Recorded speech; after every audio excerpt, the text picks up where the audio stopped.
입니다. 4장 1절로 25절인데 봉독은 11절까지만 먼저 하시겠습니다.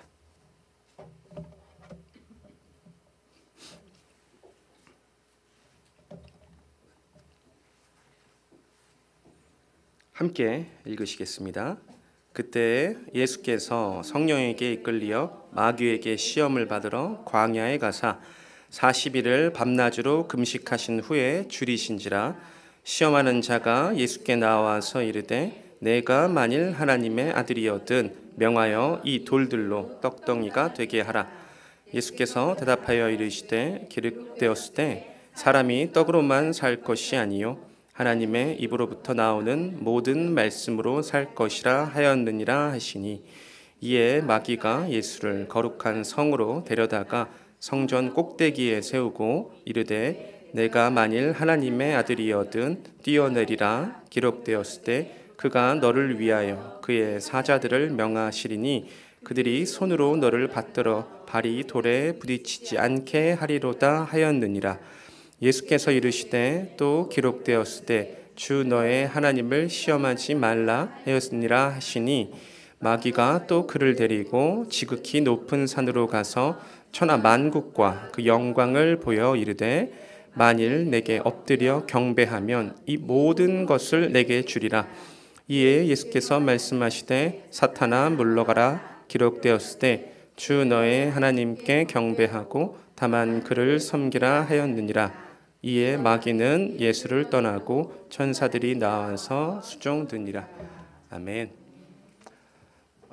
마태복음 4장을 읽으면 몇 가지 질문이 생깁니다. 처음 우리가 지금 본문을 읽었던 것처럼 예수께서 사단에게 시험을 받으시죠. 그러면 이런 질문을 할 수 있습니다.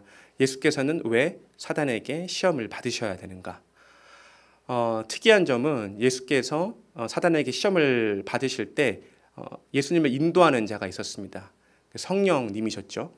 그러면 우리가 생각하기에 성령님은 우리를 죄악 가운데에서 건져내시고 선한 길로 인도하시는 분이라고 생각을 할 수가 있는데, 왜 성령님은 마귀에게 예수님을 인도했을까라는 질문이 들고, 나아가서 예수님이 세 가지의 시험을 받으시죠. 그러면 이 세 가지 시험의 의미는 무엇인가? 라는 질문이 들 수 있고, 아직 다 읽지는 않았지만 이제 예수께서 시험을 통과하신 다음에 갈릴리 지역에 있는 가버나움으로 피난을 가십니다.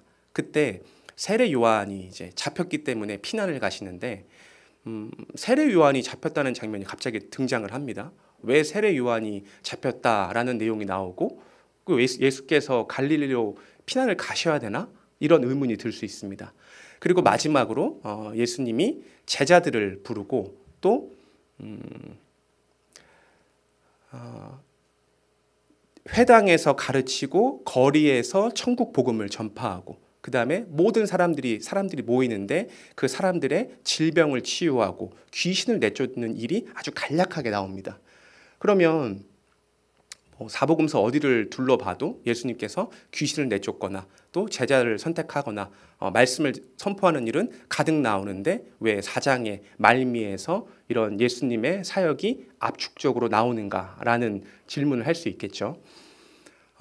이러한 질문을 이해하기 위해서는 우리가 4장 하나만으로는 이해할 수가 없습니다. 우리가 지금까지 복음서를 살펴보는 맥락과 흐름이라는 게 있는데, 4장의 핵심은 뭐냐면 예수가 그리스도라는 사실을 입증을 하는 거였죠. 그런데 아무나 그리스도로 입증될 수가 없었습니다. 반드시 그 그리스도에게는 자격 요건이라는 게 있었어요. 그래서 아무나 그리스도가 되는 것이 아니라 처음에는 혈통이 필요합니다. 그 혈통이 어떤 혈통이냐? 육신으로는 다윗의 혈통으로 나야 되죠. 왜 다윗의 혈통으로 나야 되냐? 그리스도라는 직임은 반드시 왕의 직임을 타고나야 되기 때문에 유다의 족보를 언급을 했던 것이고, 유다의 족보가 다 언급된 다음에, 그러니까 왕의 혈통이죠. 왕의 혈통과 반드시 그리스도는 신의 혈통을 타고나야 됩니다. 그래서 그 신의 혈통을 타고났다는 증거로 뭘 보여줬냐?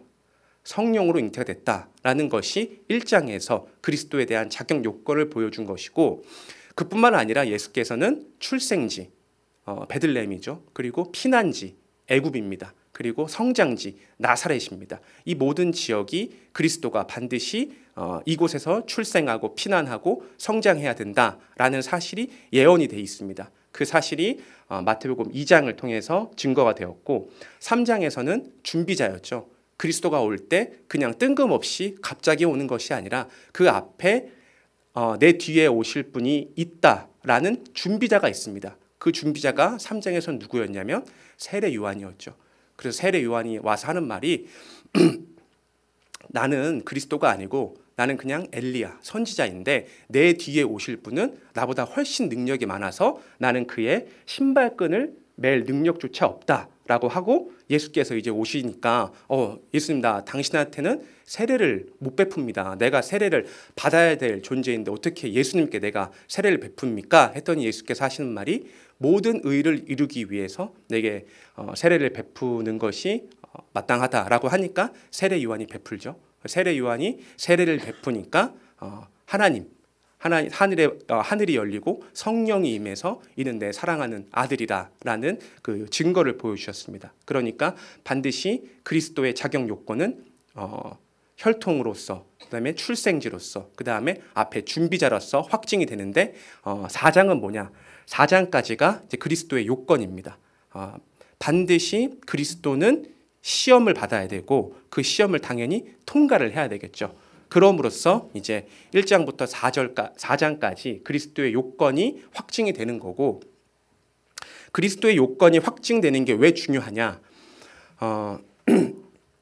마태복음은 예수가 그리스도라는 사실을 증거를 하는데 마태, 마가, 누가, 요한이 각각의 특색이 있습니다.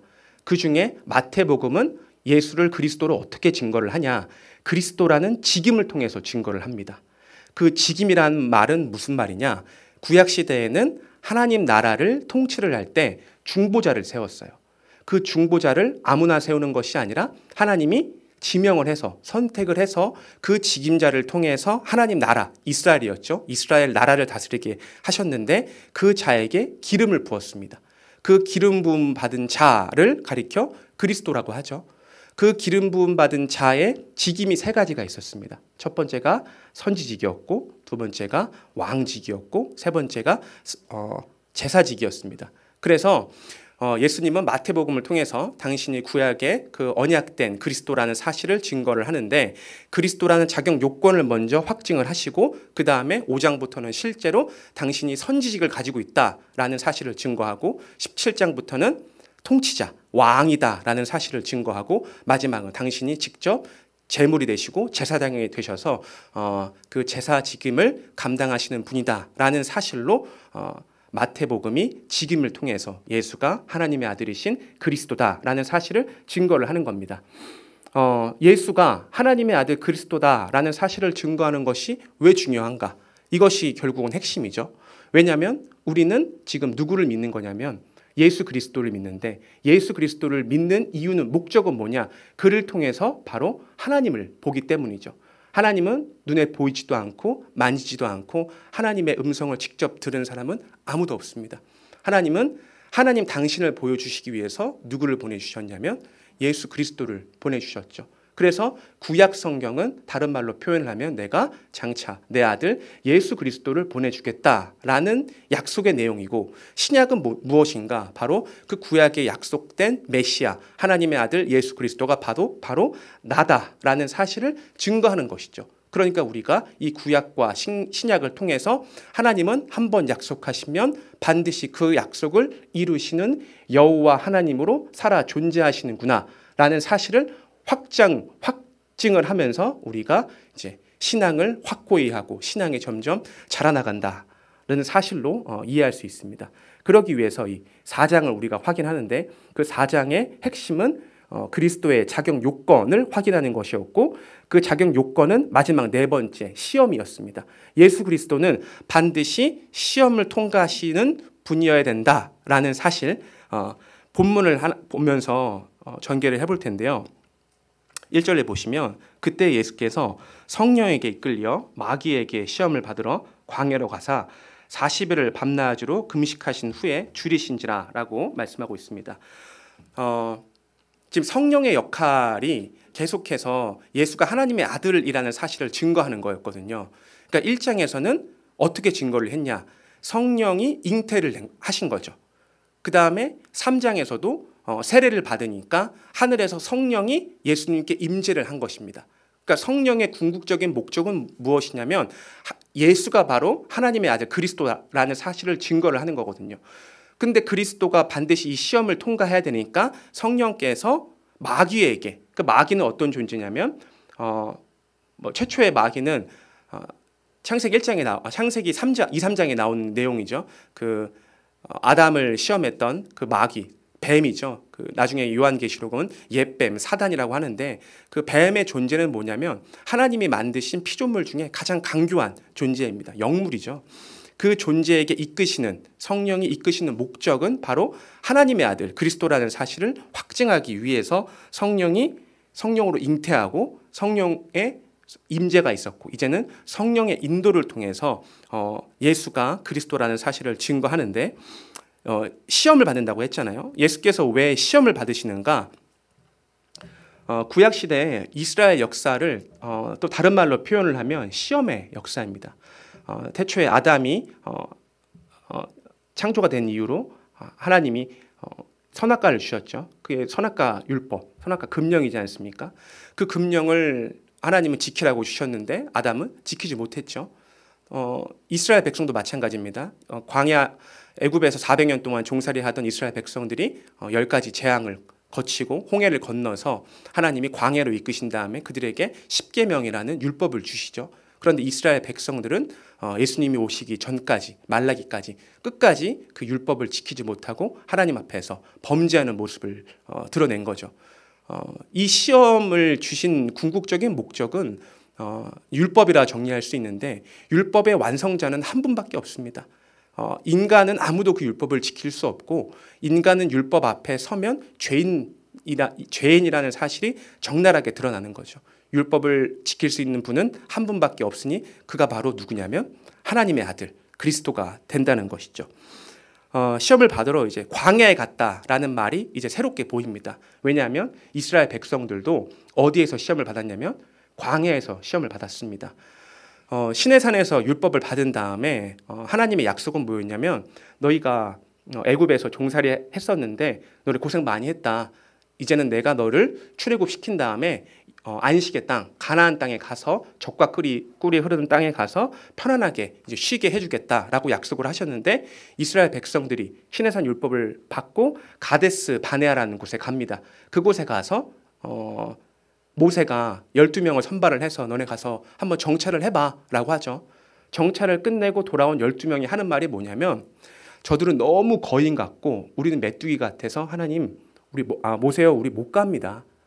그러니까 모세의 말을 모세에게 못 간다고 얘기했다는 것은 결국 하나님의 약속, 하나님이 가나안 땅으로 보내주시겠다고 약속을 하신 거죠. 그 약속을 불신을 하는 겁니다. 못 가겠다고. 그러니까 하나님이 어떻게 하시냐면 38년 동안 이제 광야에서 뺑뺑 돌리면서 하나님의 그 율법에 관해서 그것이 무엇을 의미하는지 그 다음에 하나님이 불신할 수 있는 존재가 아니라 하나님이 살아계신 존재다라는 사실을 광야에서 시험을 시키신 겁니다. 그와 마찬가지로 이제 예수께서도 광야에 나가서 시험을 받으시는데 40일 밤낮으로 금식을 했다고 하죠. 금식을 했다는 것은 40일 금식을 하면 여러 목회자들도 실제로 금식을 하기도 했는데 굉장히 이제 육체적으로 거의 거동을 할 수가 없는 그러니까 시험을 육체적인 힘으로 이길 수 없는 상태를 뜻하는데 이스라엘 백성들도 실제로 시험을 받을 때 물이 없어서 목이 마르는 시험을 겪기도 했고 또 음식이 없어서 배고픈 시험을 겪기도 했습니다. 그와 마찬가지로 지금 예수께서는 구약의 시험을 그대로 당신이 지금 과정을 이루고 있다라는 사실을 보여주시는 건데요. 이제 첫 번째 시험 내용이 나옵니다. 3절 보시면 시험하는 자가 예수께 나와서 이르되 내가 만일 하나님의 아들이거든 명하여 이 돌들로 떡덩이가 되게 하라. 예수께서 대답하여 이르시되 기록되었을 때 사람이 떡으로만 살 것이 아니요 하나님의 입으로부터 나오는 모든 말씀으로 살 것이다. 그러니까 시험의 요지는 뭐냐면 마귀가 와서 여기 돌들이 있는데 너 이거 떡덩이로 바꿔봐 얘기하는 겁니다. 그러면 예수님 입장에서는 예수님이 능력이 많으신 분이니까 자, 떡으로 바꿨어 라고 하면 아주 간단하게 해결되는 문제일 수도 있습니다. 그런데 이 시험의 목적은 그게 아니라 구약의 의미를 신약에 그대로 실행을 하시는 거죠. 무슨 말이냐면 돌덩이를 떡덩이가 되게 하라. 그런데 사람이 떡으로 사는 것이 아니라 말씀으로 산다고 하는 거잖아요. 이 말씀으로 산다는 말이 어떤 말이냐면 말씀을 성취한다, 말씀을 따른다, 말씀에 순종한다라는 말이거든요. 그러니까 구약시대의 이스라엘 백성은 한 사람도 온전하게 완벽하게 하나님의 말씀을 순종하고 따르고 지킨 사람이 없습니다. 오직 한 분, 누구만이? 예수 그리스도만이 떡이 아니라 하나님 말씀에 불순종하는 것이 아니라 하나님 말씀대로 순종하심으로써 당신이 하나님의 아들 그리스도다라는 사실을 증거하시는데, 우리가 다음 시간에 살펴볼 거지만 마태복음 5장부터는 그리스도의 율법관이 나옵니다. 그 율법관의 핵심은 뭐냐면 바리새인이 와서 내가 율법을 다 지키는데 내가 의인이 아니냐라고 얘기를 하는 거거든요. 그러니까 예수님이 내가 그런 율법 말고 내가 완전한 율법을 줄게. 너희는 살인을 해야지 살인인 줄 알지만 앞으로는 마음에 분노만 담아도 너는 살인하는 거야. 그 다음에 육체적으로 간음을 실제로 하지 않아도 사람을, 여자를 보고 음욕만 품어도 너는 간음한 거야 라고 하면서 예수님은 그 율법을 더욱더 강화시킨 다음에 아무도 그 율법을 지킬 수 없다, 오직 당신만 지킬 수 있다라는 사실을 보여주시는 거거든요. 그러니까 지금 이 시험의 핵심은 뭐냐? 말씀의 성취자는 누구밖에 없다? 하나님 한 분밖에 없다. 하나님이 그 당신의 아들 예수 그리스도를 통해서 그 마귀의 시험을 이기시는 모습을 보여주시고, 두 번째 시험은 이에 마귀가 예수를 거룩한 성으로 데려다가 성전 꼭대기에 세우고 이르되 내가 만일 하나님의 아들이여든 뛰어내리라 기록되었을 때 그가 너를 위하여 그의 사자들을 명하시리니 그들이 손으로 너를 받들어 발이 돌에 부딪히지 않게 하리로다 하였느니라. 예수께서 이르시되 또 기록되었을 때 주 너희 하나님을 시험하지 말라 하였느니라 하시니,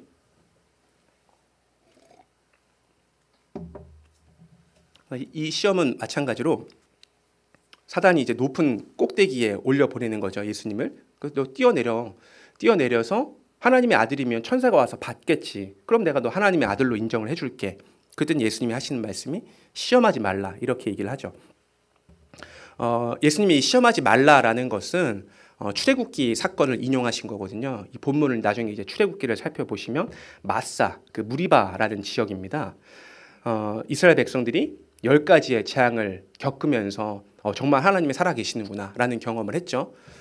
10가지만 경험을 했어도 우리 같으면 정말 하나님을 정말 신앙을 할 것 같아요. 내가 하나님 절대 앞으로 부인하지 않겠습니다. 근데 더 나아가서 하나님은 홍해가 갈라지는 사건도 보여주셨죠. 그래서 이스라엘 백성들은 온전하게 건너고 그 애굽의 수많은 군대들은 다 물로 수장하는 그 엄청난 역사를 보여주십니다. 그리고 나서 3일 정도 물이 없었어요. 그럴 때 이제 불평불만을 한 거거든요. 이스라엘 백성들이. 우리 왜 여기 건너게 했냐? 우리 애굽으로 돌아가게 해달라. 우리에게 물을 주면 하나님이 있는 거고 물을 안 주면 하나님 없는 거야. 그 장면이 이 장면입니다. 그래서 시험하지 말라라고 하는 거거든요.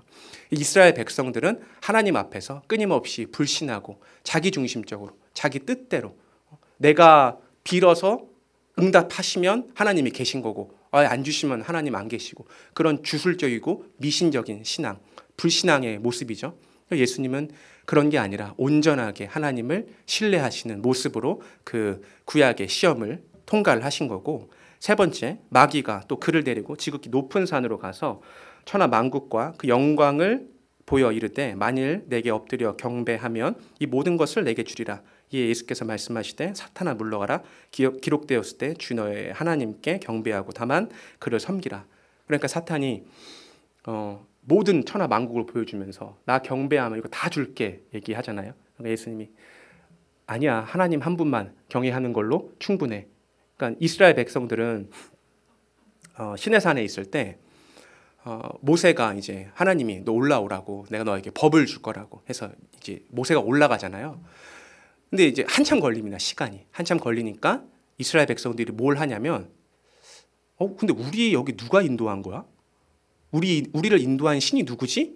그러니까 아론이 갑자기 너네 그거 애굽에서 나올 때 귀중품 갖고 있던 거 있잖아. 그거 다 모아봐. 다 모읍니다. 다 모아서 그걸로 뭘 만드냐면 금송아지를 만들어요. 금송아지를 만들어서 야 이게 바로 우리를 인도했던 신이었구나 하면서 막 제사를 지내고 춤을 춥니다. 그랬더니 모세가 하필 그 타이밍에 내려오죠.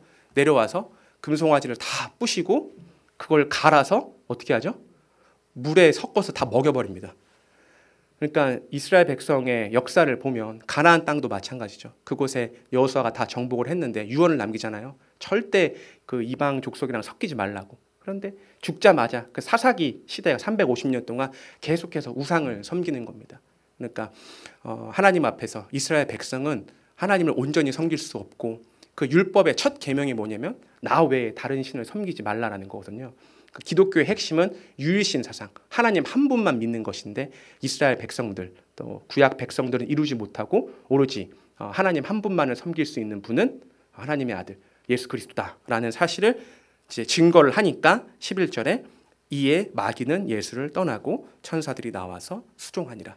그러니까 첫 아담은 시험에 실패를 했죠. 그래서 마귀가 와서 이 모든 공중 권세를 잡았던 거와는 달리 이제 예수께서는 그 사단의 모든 시험을 말씀으로 이기시고 그 다음에 천사에게 수종을 받는 분, 천사에게 수종을 받고 마귀의 시험을 이길 수 있는 분은 한 분밖에 없습니다. 누구?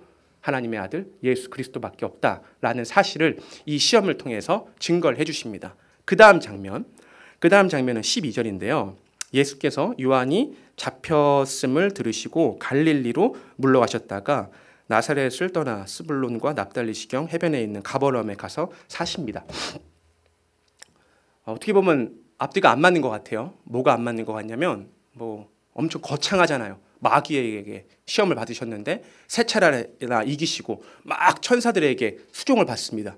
그런데 그 다음 장면이 뭐냐면 세례 요한이 잡혀갔다 이런 얘기를 하는 거예요. 우리가 그래서 맥락이 굉장히 중요합니다.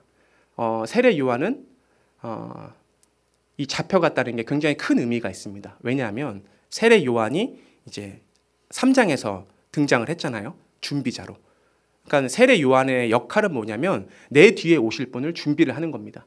내 뒤에 오실 분을 어떻게 준비를 하는 거냐? 그가 바로 하나님의 아들이다라는 사실을 준비를 하는 거거든요. 그래서 회개하라, 천국이 가까이 왔느니라라고 알려주면서 사람들을 회개시키고 세례를 베풀었던 거잖아요. 세례 요한의 핵심은 뭐냐면 하나님의 아들을 준비하는 겁니다. 그런데 지금 예수께서 1장, 2장, 3장, 4장에 와서 마귀의 모든 시험까지 이긴 다음에 천사의 수종을 받음으로 뭐가 증거가 됐냐면 하나님의 아들 예수 그리스도라는 사실이 증거가 된 겁니다. 그러니까 이제 세례 요한의 역할은 끝이 난 거죠. 세례 요한이 감옥에 들어가면 더 이상 준비자로서의 역할을 할 수가 없습니다. 준비자로서의 역할을 할 수 없다는 말은 반대로 뒤집어서 얘기를 하면 그의 역할을 다 했다는 거거든요. 그러면 그가 한 역할이 뭐냐? 바로 예수의 정체성을 확증을 해준 거죠.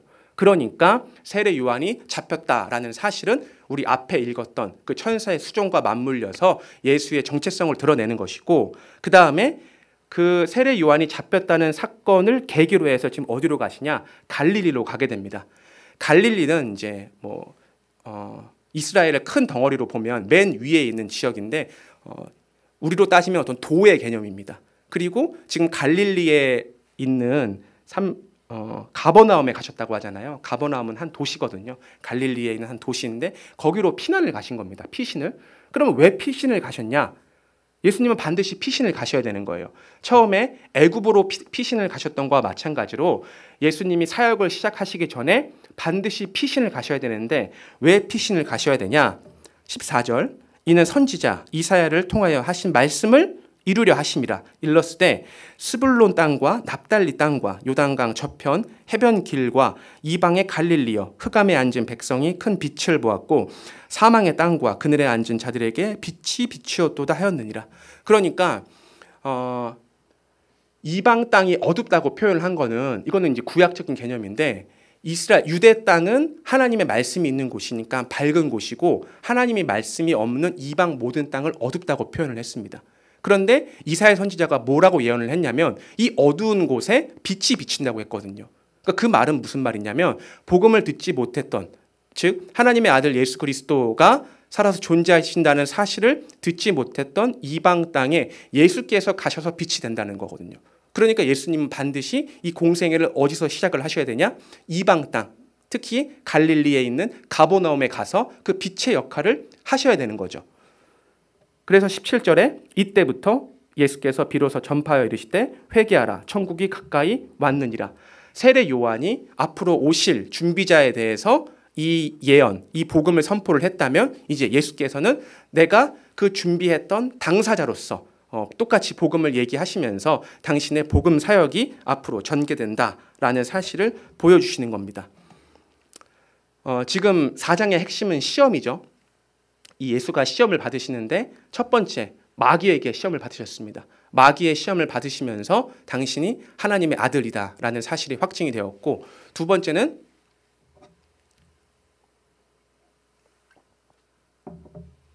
갈릴리로 피난을 가신 겁니다. 갈릴리에 피난을 가신 이유는 그곳이 확정된 장소이기 때문입니다. 어떤 확정된 장소이냐? 예수가 이제 복음을 전파할 장소로서 구약 이사야 선지자에게 이미 예언된 장소이기 때문에 예수께서는 그 장소로 가셔서 그리스도의 역할을 충실히 하기 위해서 이제 가버나움에 도착을 하신 거죠. 그리고 17절부터 이때부터 예수께서 비로소 전파하여 18절 갈릴리 해변에 다니시다가 두 형제 곧 베드로라 하는 시몬과 그의 형제 안드레가 바다에 그물 던지는 것을 보시니 그들은 어부라 말씀하시되 나를 따라오라 내가 너희를 사람을 낚는 어부가 되게 하리라 하시니 그들이 곧 그물을 버려두고 예수를 따르니라. 거기서 더 가시다가 다른 두 형제 곧 세베대의 아들 야고보와 그의 형제 요한이 그의 아버지 세베대와 함께 배에서 그물 깁는 것을 보시고 부르시니 그들이 곧 배와 아버지를 버려두고 예수를 따르니라. 지금 4명의 제자를 지금 부르시는 겁니다. 베드로와 안드레를 부르시고 또 야고보와 요한을 부르시죠. 내용은 대동소이합니다. 처음에 부르실 때는 이제 해변을 거니시다가 저 베드로와 안드레가 있는 것을 보고 그물을 깃고 있었잖아요. 나 따라와 했더니 근데 지금 좀 바빠가지고 한 6개월 정도, 한 3개월, 하다못해 좀 일주일이라도 여력을 주시면 내가 좀 주변 싹 정리하고 예수님 따라갈게요. 이런 말이 없습니다. 그냥 즉시 예수님을 따라간 거거든요. 두 번째, 야고보랑 요한도 마찬가지죠. 그물 깃고 있는데 그물을 버려두고 따라갑니다. 심지어 그 옆에 아버지도 있었어요. 근데 아버지도 버려두고 떠났다고 하죠. 그러니까 성경이 하고 싶은 말은 뭐냐면 하나님 믿으면 이게 어부한테 가장 중요한 게 뭐냐면 경제활동이잖아요. 자기의 이 생업을 버리고 갔다는 거거든요. 이거는 고대 시대에서 목숨을 내놓는 일과 마찬가지입니다. 그리고 부모를 두고 떠났다는 것도 혈통 중심의 사회인데 그 부모를 버려두고 갔다는 것도 혈통에서 단절되는 걸 의미하잖아요. 그러니까 이거는 생명과 같이 어떤 절대적인 의미를 함의하고 있는데 예수님을 믿으면 뭐 가게도 다 팽개치고 혈통도 다 팽개치고 예수님을 따라라 이런 것이 아니라 지금 예수님은 하나님의 아들로서 확증이 되신 다음에 이제 공생애를 시작을 하시잖아요. 그 공생애의 핵심은 뭐냐면 그리스도직입니다. 그리스도직은 뭐냐면 선지직, 왕직, 제사직이에요. 그 왕직은 무슨 말이냐면 왕의 특성은 뭐냐면 절대자입니다. 절대자. 왕이 죽으라고 하면 죽게 되는 거예요. 왕이 이게 법이라고 하면 법이 되는 거예요. 왕이 오라고 하면 와야 되고 왕이 가라고 하면 가야 돼요. 이게 왕의 절대권이란 말이에요. 그러니까 지금 예수님이 사역을 시작하시면서 제자를 부르는데 그 제자들이 예수님을 알기나 했습니까? 본 적이 있습니까?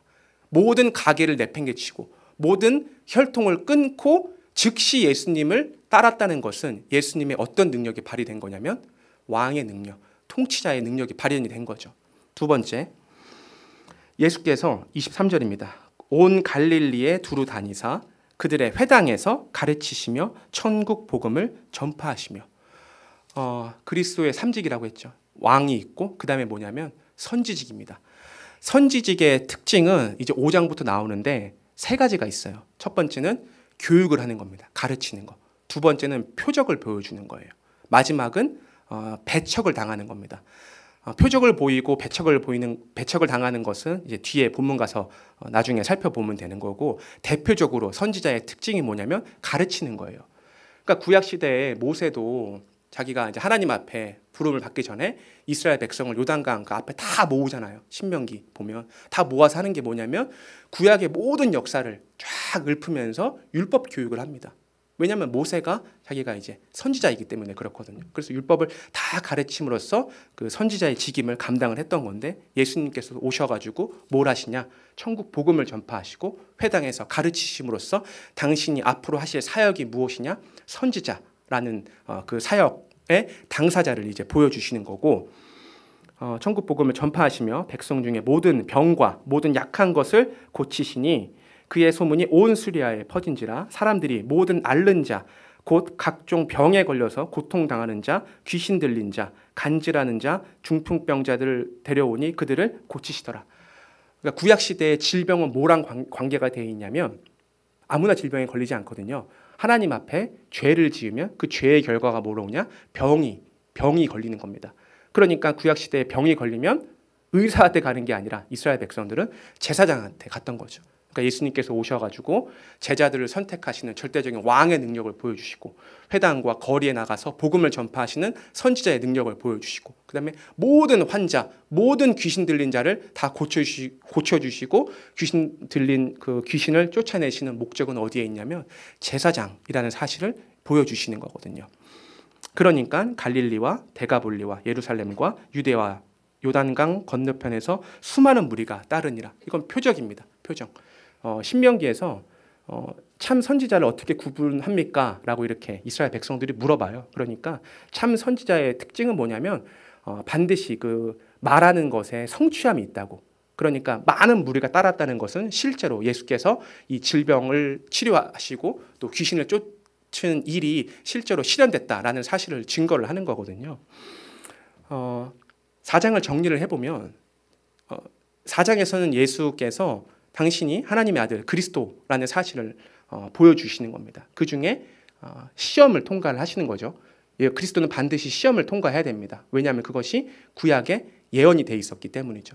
그 시험의 단계가 3단계가 있었습니다. 처음에는 하나님의 아들 예수만이 말씀을 완전히 성취를 할 수 있고, 그 다음에 이스라엘 백성들은 하나님을 시험하며 불신했지만 그리스도는 하나님을 온전하게 신뢰를 하고, 마지막에 이스라엘 백성들은 우상을 섬기며 각각 자기 옳은 소견대로 이방 종교를 따랐지만 예수만은 하나님만 경배하고 그 유일신 사상을 확증하는 것으로 시험을 통과하셨고, 두 번째 갈릴리 피시는 인물을 교대한 겁니다. 세례 요한이 와서 이제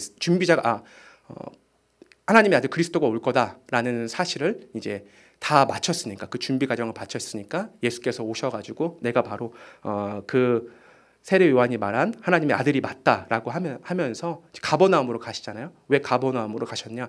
그곳이 바로 복음을 전파하는 출발점, 시작점으로 이미 구약에 예언되어 있기 때문에 그쪽으로 이동을 하신 거고, 이동을 하셔서 무엇을 하실 거냐? 바로 내가 그리스도의 직무를 보여줄 거다라고 해서 왕과 선지직과 또 제사직을 보여주심으로써 지금 이제 앞으로 5장부터 전개될 예수 그리스도의 모든 사역이 이제 하나님의 아들로서 그의 어떤 자발적인 능력을 보여주는 것이 아니라 예언된 그대로를 성취함으로써 하나님의 그 살아계심, 하나님이 한번 약속하시면 반드시 이루어 주신다라는 여호와를 확증하는 것으로 본문을 이해할 수 있습니다. 처음에 제가 기도할 때 그런 말씀 드렸잖아요. 우리가 시험 앞에 낙담하게 되고 낭망하게 된다고. 우리가 한 사람 어떤 깊은 얘기를 듣지는 못했지만 전 요새 참 그런 말이 가슴에 와닿아요. 인생이 멀리서 보면 희극인데 가까이서 보면 비극이라고. 그 한 개인의 어떤 속사정과 삶의 어떤 모양과 근황을 들어보면, 야, 참 어떻게 저렇게 고난의 길을 걸었을까? 어떻게 저렇게 여러 힘든 상황이 있는데 그걸 이기면서 지내고 있을까? 이런 마음이 들 정도로 우리 성도의 그 삶이란 참 힘들고 눈물 없이는 들을 수 없을 정도로 각각의 위기 상황에 봉착해 있습니다. 하나님은 성도에게 꼭 시험을 주시더라고요. 하나님이 시험을 안 주셨으면 싶은데 하나님은 일생을 사는 동안 우리에게 늘 시험을 주시고 시험이 좀 끝났다 싶으면 더 큰 시험, 또 그 시험도 끝났다 싶으면 또 시험. 참 뭐 불교에서도 그런 말 하잖아요. 인생은 고행이라고. 고행. 생로병사 이런 얘기 하잖아요. 사람이 태어나서 병들고 고통받다가 죽는 게 인생 아니냐. 불교에서도 어떤 삶의 모습을 보고 그런 말을 하는데 하나님께서 믿는 성도에게 시험을 주시는 이유는 그런 이유가 아닙니다. 하나님은 이 땅을 창조하시고 하나님이 살아계시고 하나님이 영원히 존재하신다는 사실을 우리에게 알려주시고 싶은 거거든요. 그런데 하나님은 절대자세요. 영원 불변한 어떤 육신을 입고 있는 존재가 아니란 말이에요. 그런데 우리는 어떤 존재로 만들었냐면 피조물로 상대적인 존재로 만들었어요. 그러니까 우리는 하나님을 직접 눈으로 볼 수가 없습니다. 만질 수도 없고 하나님 크게 부른다고 해서 나 여기 있다 이렇게 하나님이 대답해 주시지 않으세요. 하나님은 당신의 모든 그 당신의 존재를 성경을 통해서 담아두신 거거든요. 그러니까 성경을 통해서 하나님이 어떤 분이시고 내가 이런 성질, 이런 속성을 가졌고 난 이것을 좋아하고 이것을 싫어한다. 그리고 너가 눈에 보이는 것이 전부인 양 착각을 하지만 그렇지 않다. 나는 살아있다. 라는 사실을 보여주시는 겁니다. 하나님의 어떤 살아계심을 경험을 하다 보면 이 계절이 바뀌는 것도 이제는 그냥 바뀐다라는 느낌이 안 들어요. 5월 5일 날 비가 엄청 많이 온다고 하죠. 인간은 아무리 80억이 모여도 80억이 막 힘을 내요. 그렇다고 비가 내리지 않습니다. 80억이 노력을 한다고 해도 가뭄이 들지 않아요. 80억이 노력을 한다고 한들 꽃이 알아서 피고 꽃이 지지 않습니다. 내가 내 생각으로, 내 힘으로, 나의 능력으로 뭔가 내 앞길을 개설을 하고 내 상황들을 정리하고 뭔가 힘을 합쳐서 이 고난을 이겨낼 것 같은 그런 착각 속에 모든 인간이 살지만 이 시험을 보면 결국 시험을 이기시는 분은 예수 그리스도 한 분밖에 없습니다. 우리가 예수 그리스도를 믿는 것은 그를 통해서 이기는 거거든요. 시험을 주신 목적은 눈앞에 있는 것에 빠지거나 눈앞에 있는 것에 좌절하고 낙담하는 것이 아니라 그 이면에 있는 누구를? 하나님을 보라는 겁니다. 하나님께서 인도하시고 하나님께서 시험을 주신 이유는 이 피조 세계에 빠져 있지 않고 영원한 세계, 영원히 존재하시는 하나님을 보라고 하나님이 우리를 이 땅에 잠시 잠깐 100년, 아직 저는 100년은 안 살았는데 잠깐이라고 하잖아요. 100년.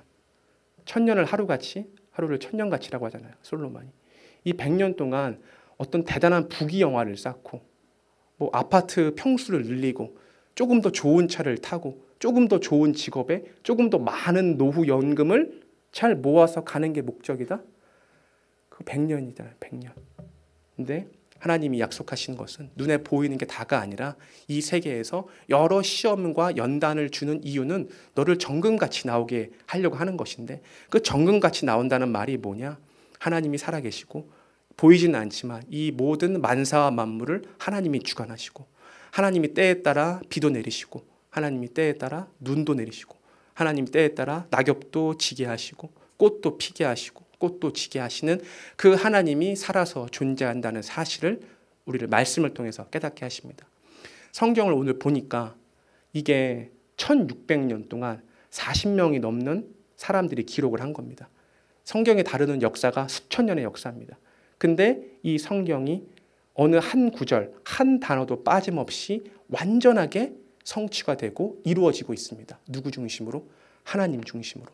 정말 놀랍습니다. 어떤 세계 어떤 종교의 경전도, 세계 어떤 책도 이렇게 한 구절도 빠짐없이 신을 증거하는 책은 없죠. 우리가 이 말씀을 통해서 너무나 이 말씀이 완전하고 완벽하니까 정말 맞나라는 의심이 들 정도로 경외감에 휩싸이고 신비함을 느끼게 됩니다. 그런 마음과 신앙과 신뢰가 쌓이면 이제 세상을 보는 눈도 달라지고 세상에서 또 어떤 시험을 겪을 때 다시 성경을 보면 정말 하나님이 살아계시는구나 라는 사실이 반복이 되면서, 우리 철도 그렇잖아요. 철도 계속해서 때리지만 않습니다. 계속해서 물에만 넣고 있지도 않아요. 물에 갔다가 때렸다가 물에 들어갔다 때렸다, 그 시험의 기간, 연단의 과정을 거치는 거거든요. 우리도 마찬가지로 세상에 나가서 열심히 살아가고 또 돌아와서 하나님 말씀을 열심히 연구하고 묵상하면서 하나님이 어떤 분이신지, 하나님이 정말 살아계시는지, 예수 그리스도는 나에게 어떤 분인지를 충분히 묵상하고 연구하시면서 하나님께 그 뜻을 구하고 하나님의 인도를 구하면서 그 시험을 하나님 앞에서 넉넉하게 이기게 해달라고 하시는 성도님이 되시기를 축원합니다.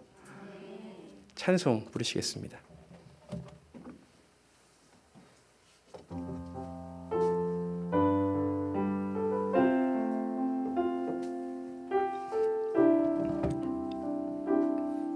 모든 이름 위에 뛰어난